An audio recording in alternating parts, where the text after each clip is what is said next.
So climate change is something that's been talked about for many decades and known about for many decades, but unfortunately there's still a lot of misinformation and lack of information out there in the public about what climate change is and what it really means. We obviously do need to find new ways to reach people. ClimActs is a really great way.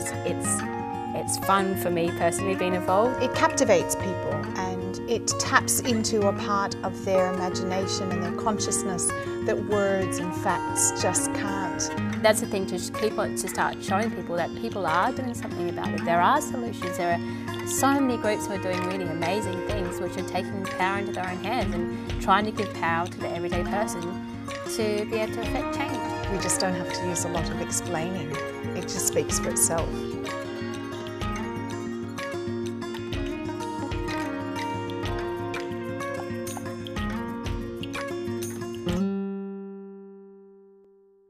ClimActs is a group of volunteer climate activists, and we use theatre and particularly parody and satire and lots of costumes and lots of spectacle to raise awareness about climate change. We think that it's a lot more fun for people and it's a little bit new and a little bit different, but it really draws on people's archetypal connections with things, with history and with values. It's hard work, activism, and you can quickly get burnout, you can quickly get disillusioned.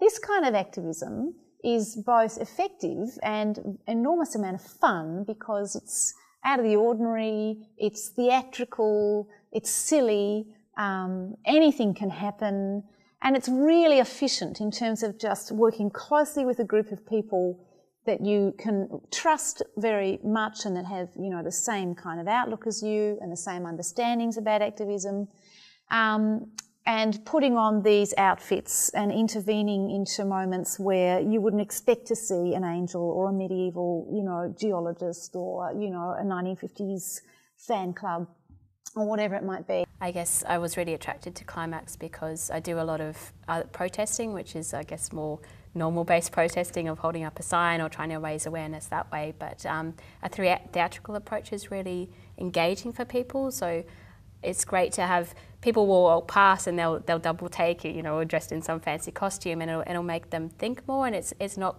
so threatening, I think, in a lot of ways. It's really something different and people can start looking at us differently, and it also opens us up to different audiences which may not be receptive to the traditional sort of protest message.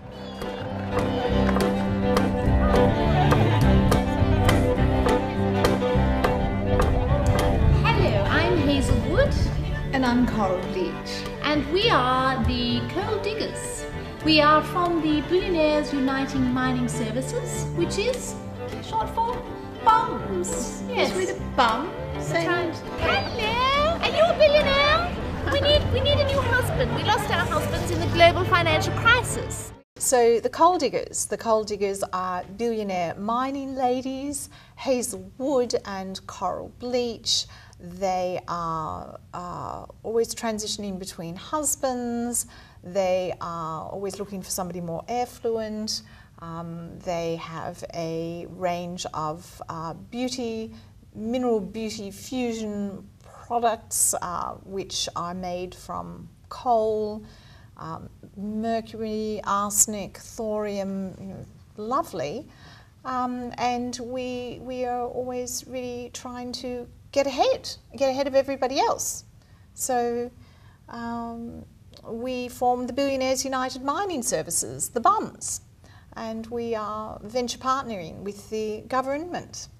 It was all about greed, and it was self-serving and manipulative and using misleading and deceitful information because the ladies are so ridiculous. So it's taking a point, or it's taking an issue to the furthest extreme in order to show what the values behind that are.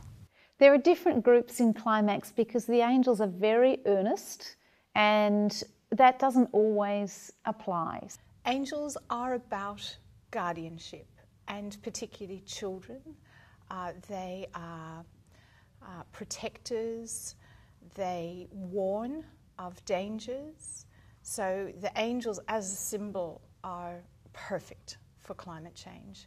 And, you know, even just they kind of fly through the air. So the whole atmospheric aspect of angels, it connects well, I think, with climate change and clouds and all.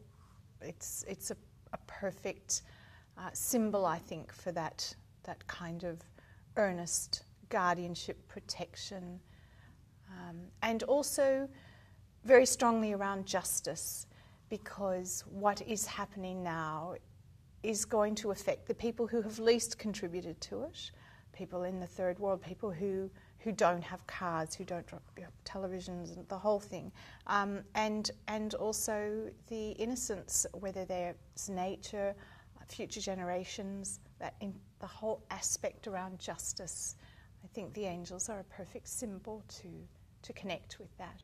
So another positive to using this strategy of spectacular hyperbole, or sort of theatre, street satire, is the morale of people in the movement. There's nothing funner than being naughty in a costume, in a colourful, ridiculous costume, and mouthing your opponent's, you know, position to an absurd degree, you know, turning your adversary into a figure of fun.